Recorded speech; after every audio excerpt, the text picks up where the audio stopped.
European financial markets are lower across the board this morning.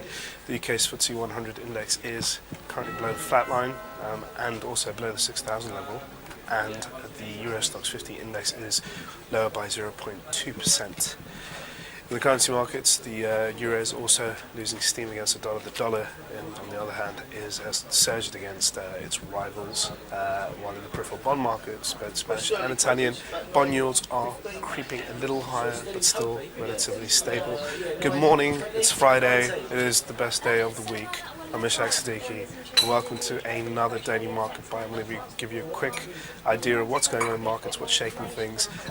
Now, the big reason why we've retreated and continued an extension of yesterday's weakness in Europe going into today has been mainly sparked by the Fed meeting minutes. The Federal Reserve released minutes for their meeting in December, and surprisingly, the tone was a lot more hawkish than markets previously expected. The Fed's been relatively dovish, leaving the door wide open for quantitative easing for the foreseeable future. However, the minutes that came out yesterday revealed that Fed members are now not too sure about the idea of an open-ended quantitative easing program lasting beyond 2013.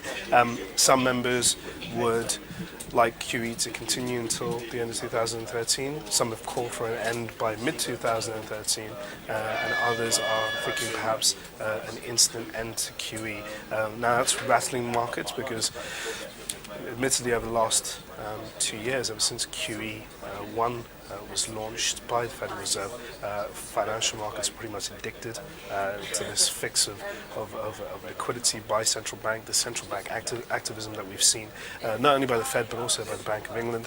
The fact that we are so addicted to it does rattle our sentiment going into the year ahead, with the idea that the Fed may just stop this and we're going to have to start relying on real economic growth to spur us on. I think at the moment right now markets are also unconvinced that the US economy can stand on its legs without the help of the Fed. And going into the rest of the session, we're going to look out for those key non-farm payroll numbers to confirm or give us a better idea of how the US economy is faring.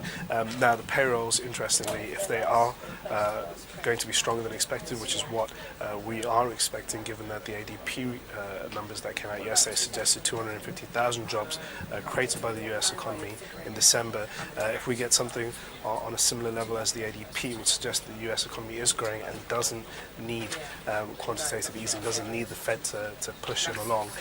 And if we see further stabilization in the jobs market in the months ahead, we're likely to see a confirmation of that, and the Fed may ease back from the idea of QE, and those members in the Fed who want an instant end or a stoppage to QE by mid-2013 are likely to gain more influence in the overall voting when it comes to policy meetings. So it'll be an interesting outcome. At this point right now, given the backdrop of what the Fed said in their meeting minutes, the reaction by the markets is a little uncertain. So generally you would think that markets would bounce quite higher on the back of strong numbers on the payroll side, but this time around we may have a very muted reaction, even fall, because a strong number would suggest that we're not going to have more QE in the foreseeable future. Now, over here in Europe, we've had data points from the Eurozone and the UK. On the Eurozone side, we've had Eurozone PMI services, which were pretty much in line with expectations. The good thing about these numbers, although they do show the Eurozone is still struggling and will do for the foreseeable future. The bright spot is the fact that there hasn't been a strong deterioration or a further slippage, and that's given some comfort to investors, and that's why we're not falling as sharply as we could be in Europe at the moment.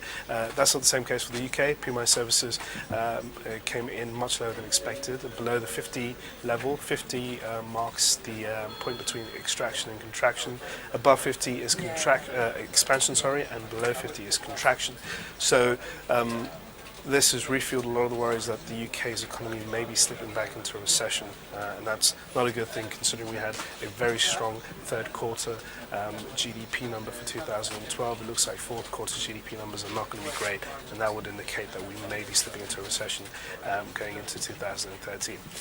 Anyway, that's all for your daily market bite. Thank you for watching. Have a lovely weekend, and I'll see you on Monday.